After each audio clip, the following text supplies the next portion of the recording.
The Great Gatsby, Chapter 8. I couldn't sleep all night. A foghorn was groaning incessantly on the sound, and I tossed half sick between grotesque reality and savage, frightening dreams. Toward dawn, I heard a taxi go up to Gatsby's drive, and immediately I jumped out of bed and began to dress. I felt that I had something to tell him, something to warn him about, and morning would be too late. Crossing his lawn, I saw that his front door was still open, and he was leaning against a table in the hall, heavy with dejection or sleep. Nothing happened, he said windily. I waited, and about 4 o'clock she came to the window and stood there for a minute, and then turned out the light. His house had never seemed so enormous to me as it did that night when we hunted through the great rooms for cigarettes. We pushed aside curtains that were like pavilions, and fell over innumerable feet of dark wall for electric light switches. Once I tumbled with a sort of splash upon the keys of a ghostly piano. There was an inexplicable amount of dust everywhere, and the rooms were musty, as though they hadn't been aired for many days. I found the humidor on an unfamiliar table with two stale, dry cigarettes inside. Throwing open the French windows of the drawing room, we sat smoking out into the darkness. "You ought to go away," I said. "It's pretty certain they'll trace your car." "Go away now, old sport." "Just go to Atlantic City for a week, or up to Montreal." He wouldn't consider it. He couldn't possibly leave Daisy until he knew what she was going to do. He was clutching at some last hope, and I couldn't bear to shake him free. It was this night that he told me the strange story of his youth with Don Cody. Told it to me because J. Gatsby had broken up like glass against Tom's hard malice, and the long secret extravaganza was played out. I think that he would have acknowledged anything now without reserve, but he wanted to talk about Daisy.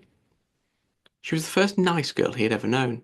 In various unrevealed capacities, he had come in contact with such people, but always with indiscernible barbed wire between. He found her excitingly desirable. He went to her house, at first with other officers from Camp Taylor, and then alone. It amazed him. He had never been in such a beautiful house before. But what gave it an air of breathless intensity was that Daisy lived there. It was as a casual thing to her as his tent out of the camp was to him.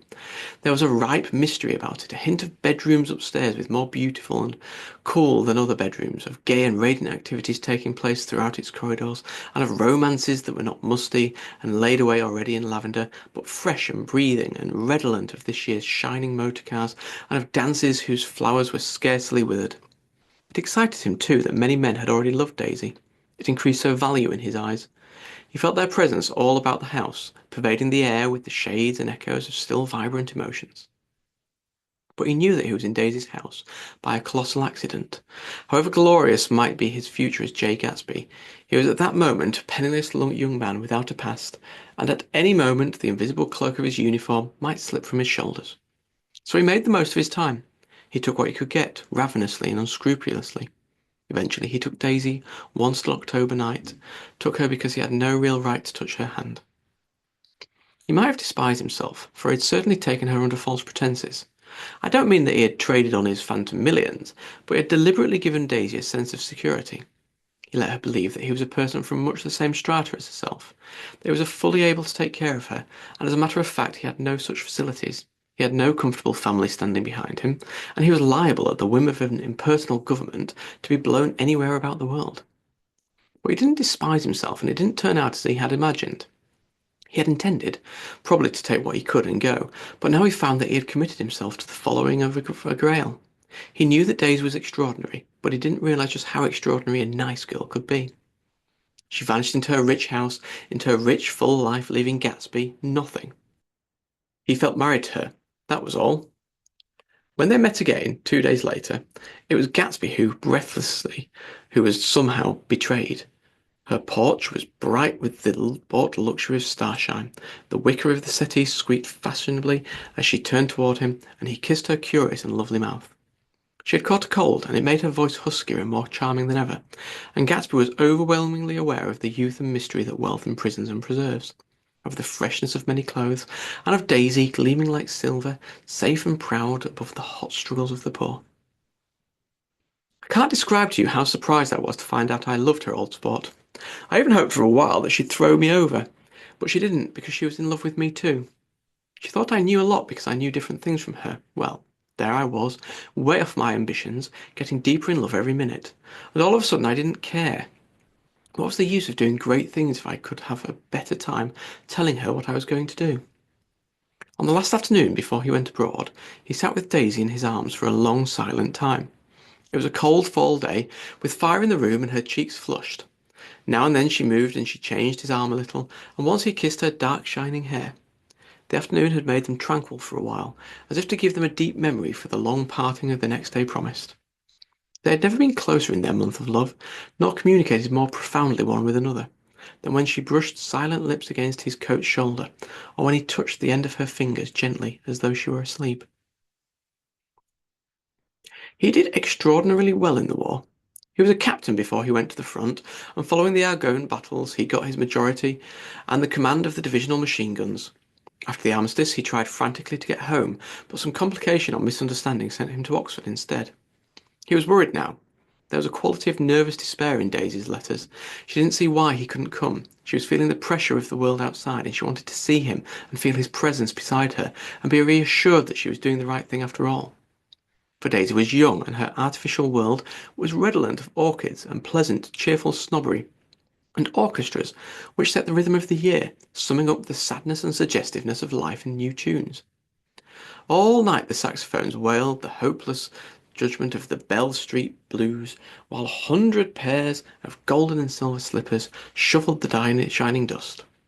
At the grey tea hour there were always rooms that throbbed incessantly with this low sweet fever, while fresh faces drifted here and there like rose petals, blown by the sad horns around the floor.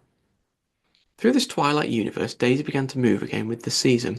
Suddenly she was again keeping half a dozen dates a day with half a dozen men, and drowsing asleep at dawn with the beads of chiffon of an evening dress tangled amongst dying orchids on the floor beside her bed. And all the time something within her was crying for a decision.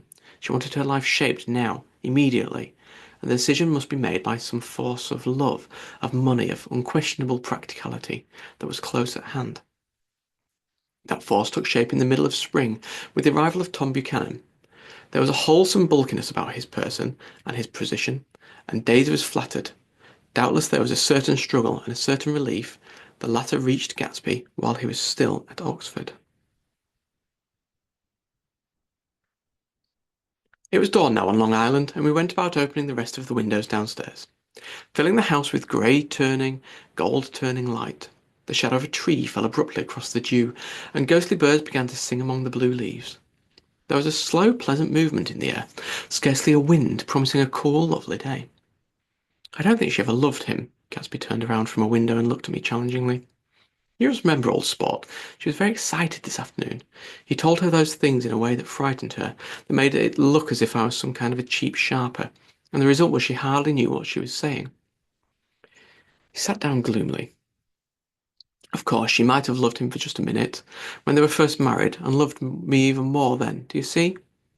Suddenly he came out with a curious remark. In any case, he said, it was just personal. What could you make of that, except to suspect some intensity in his conception of the affair that couldn't be measured? He came back from France when Tom and Daisy were still on their wedding trip, and made a miserable but irresistible journey to Louisville on the last of his army pay.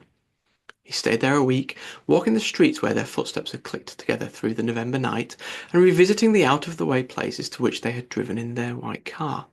Just as Daisy's house had always seemed to him more mysterious and gay than other houses, so his idea of the city itself, even though she was gone from it, it was pervaded with a melancholy beauty. He left feeling that if he had searched harder he might have found her, that he was leaving her behind. The day coach, he was penniless now, was hot. He went out to the open vestibule and sat down on a folding chair. The station slid away and the backs of unfamiliar buildings moved by, then out into the spring fields, where a yellow trolley raced them for a minute with people in it who might once have seen the pale magic of her face along the casual street. The track curved, and now it was going away from the sun, which as it sank lower seemed to spread itself in its benediction over the vanishing city where she had drawn her breath. He stretched out his hand desperately, as if to snatch only a wisp of air, to save a fragment of the spot that she had made lovely for him. But it was all going too fast now for his blurred eyes, and he knew that he had lost part of it, the freshest and the best, forever. It was 9 o'clock when we finished breakfast and went out on the porch. The night had made a sharp difference in the weather, and there was an autumn flavour in the air. The gardener, the last one of Gatsby's former servants, came to the foot of the steps. I'm going to drain the pool today, Mr. Gatsby. Leaves will start falling pretty soon, and there's always trouble with the pipes. Don't do it today, Gatsby answered. He turned to me apologetically. You know, old sport, I've never used that pool all summer. I looked at my watch and stood up. 12 minutes to my train. I didn't want to go to the city. I wasn't worth a decent stroke of work, but it was more than that. I didn't want to leave Gatsby. I missed that train and then another before I could get myself away. I'll call you up, I said finally. Do, old spot. I'll call you about noon. We walked slowly down the steps. I suppose Daisy will call too, he looked at me anxiously, as if he'd hoped I'd corroborate this. I suppose so. Well, goodbye. We shook hands and I started away. Just before I reached the hedge, I remembered something and turned around. They're a rotten crowd, I shouted across the lawn. You're worth the whole damn bunch put together. I've always been glad I said that. It was the only compliment I ever gave him because I disapproved of him from beginning to end. First he nodded politely, and then his face broke into that radiant and understanding smile, as if we'd been in ecstatic cahoots on that fact all the time. His gorgeous pink rag of a suit made a bright spot of colour against the white steps, and I thought of the night when I first came to his ancestral home 3 months before. The lawn and drive had been crowded with the faces of those who guessed at his corruption, and he had stood on those steps, concealing his incorruptible dream as he waved them goodbye. I thanked him for his hospitality. We were always thanking him for that, I and the others. Goodbye, I called. I enjoyed breakfast, Gatsby. Up in the city, I tried for a while to list the quotations on an indeterminable amount of stock. Then I fell asleep in my swivel chair. Just before noon, the phone woke me up, and I started up with sweat breaking out on my forehead. It was Jordan Baker. She often called me up at this hour because the uncertainty of her own movements between hotels and clubs and private houses made her hard to find in any other way. Usually her voice came over the wire with something fresh and cool, as if a divot from a green golf links had come sailing in the office window. But this morning it seemed harsh and dry. I've left Daisy's house, she said. I'm at Hempstead, and I'm going down to the Southampton this afternoon. Probably it had been tactful to leave Daisy's house, but the act annoyed me and her next remark made me rigid. You weren't so nice to me last night. How could it have mattered then? Silence for a moment, then. However, I want to see you. I want to see you too. Suppose I don't go to Southampton and come into this town this afternoon. No, I don't think this afternoon. Very well. It's impossible this afternoon. We talked like that for a while, and then abruptly we weren't talking any longer. I don't know which of us hung up with a sharp click, but I know I didn't care. I couldn't have talked to her across a 10 table that day, even if I never talked to her again in this world. I called Gatsby's house a few minutes later, but the line was busy. I tried 4 times, and finally an exasperated central told me that the wire was being kept open for long distance from Detroit. Taking out my timetable, I drew a small circle around the 3:50 train, then I leaned back in my chair and tried to think. It was just noon. When I passed the ash heaps on the train that morning, I had crossed deliberately to the other side of the car. I supposed there'd be a curious crowd around there all day with the little boys searching for dark spots in the dust, and some garrulous man telling over and over what happened until it became less and less real even to him and he could tell it no longer, and Myrtle Wilson's tragic achievement was forgotten. Now I want to go back a little and tell what happened at the garage after we left there the night before. They had difficulty in locating the sister, Catherine. She must have broken her rule against drinking that night, for when she arrived she was stupid with liquor and unable to understand that the ambulance had already gone to Flushing. When they convinced her of this, she immediately fainted as if that was the intolerable part of the affair. Someone, kind or curious, took her in his car and drove her in the wake of her sister's body. Until long after midnight, a changing crowd lapped up against the front of the garage, while George Wilson rocked himself back and forth on the couch inside. For a moment, the door of the office was open and everyone who came into the garage glanced irresistibly through it. Finally, someone said it was a shame, and closed the door. Michaelis and several other men were with him. First, 4 or 5 men, later 2 or 3 men. Still later, Michaelis had to ask the last stranger to wait there 15 minutes longer, while he went back to his own place and made a pot of coffee. After that, he stayed there alone with Wilson until dawn. About 3 o'clock, the quality of Wilson's incoherent muttering changed. He grew quieter and began to talk about the yellow car. He announced he had a way of finding out whom the yellow car belonged to, and then he blurted out that a couple of months ago his wife had come from the city with her face bruised and her nose swollen. When he heard himself say this, he flinched and began to cry. "Oh, God!" again in his groaning voice. Michaelis made a clumsy attempt to distract him. "How long have you been married, George? Come on there. Try and sit still a minute and answer my question. How long have you been married?" 12 years. Have had any children? Come on, George, sit still. I asked you a question. Did you ever have any children? The hard brown beetles kept thudding against the dull light, and wherever Michaelis heard a car go tearing along the road outside, it sounded to him like the car hadn't stopped a few hours before. He didn't like to go into the garage because the workbench was stained where the body had been lying, so he moved uncomfortably around the office. He knew every object in it before morning, and from time to time sat down beside Wilson, trying to keep him more quiet. Have you got a church you go to sometimes, George? Maybe if you haven't been there for a long time. Maybe I could call up the church and get a priest to come over, and he could talk to you, see? Don't belong to any. You ought to have had church, George, for times like this. You must have gone to church once. Didn't you get married in a church? Listen, George, listen to me. Didn't you get married in a church? That was a long time ago. The effort of answering broke the rhythm of his rocking. For a moment he was silent. Then the same half-knowing, half-bewildered look came back into his faded eyes. Look in the drawer there, he said, pointing at his desk. Which drawer? That drawer. That one. Michaelis opened the drawer nearest his hand.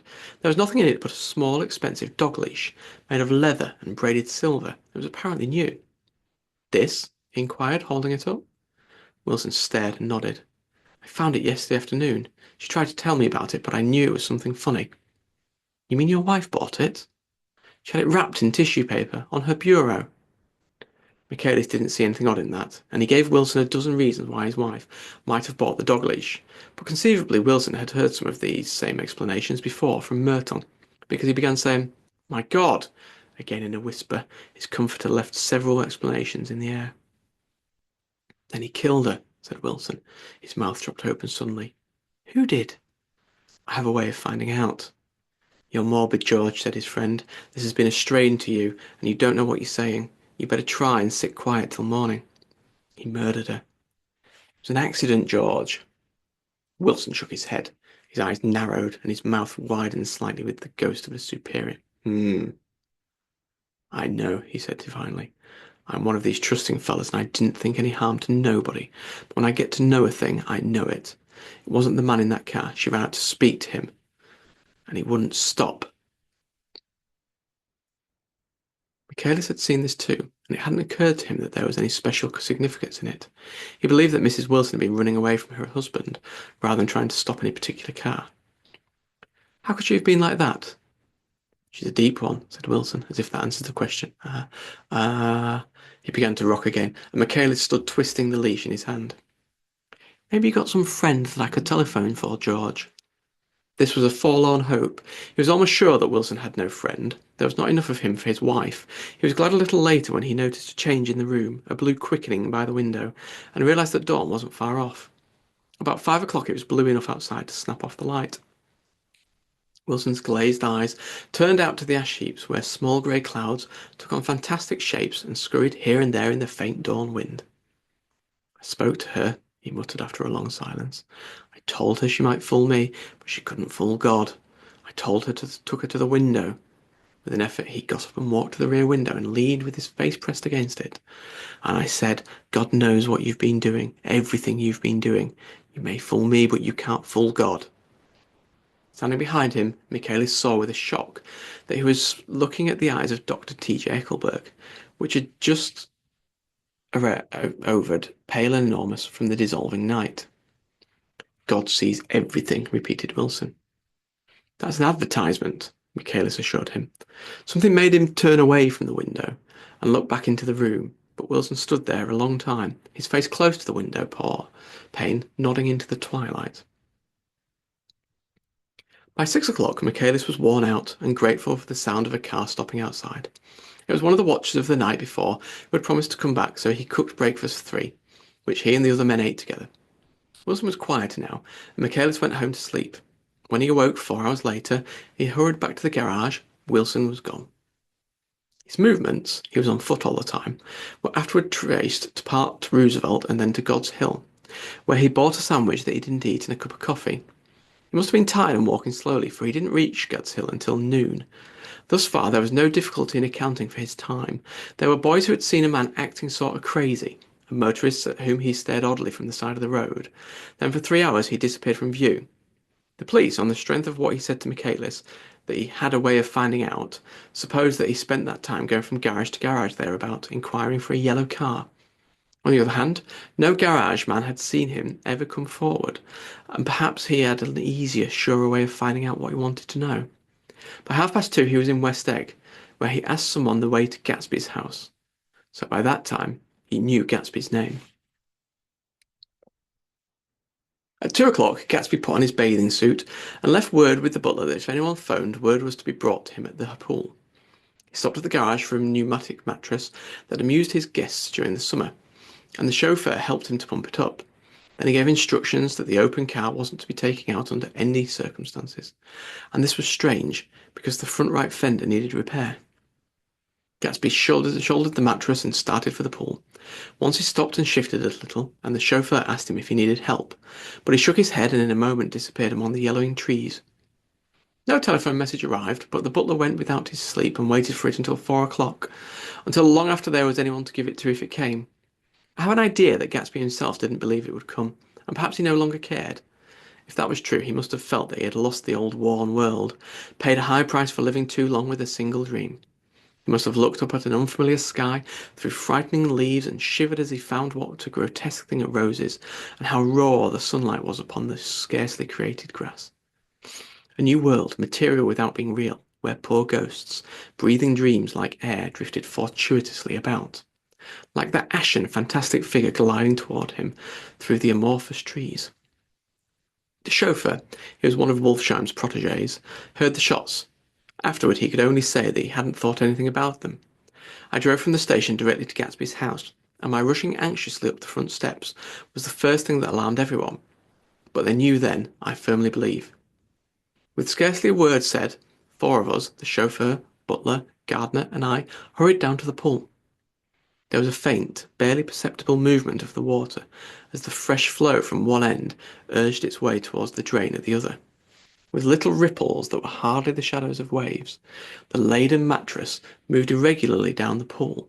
A small gust of wind that scarcely corrugated the surface was enough to disturb its accidental course with its accidental burden. The touch of a cluster of leaves revolved it slowly, tracing, like the leg of transit, a thin red circle in the water. It was after we started with Gatsby towards the house that the gardener saw Wilson's body a little way off in the grass, and the Holocaust was complete.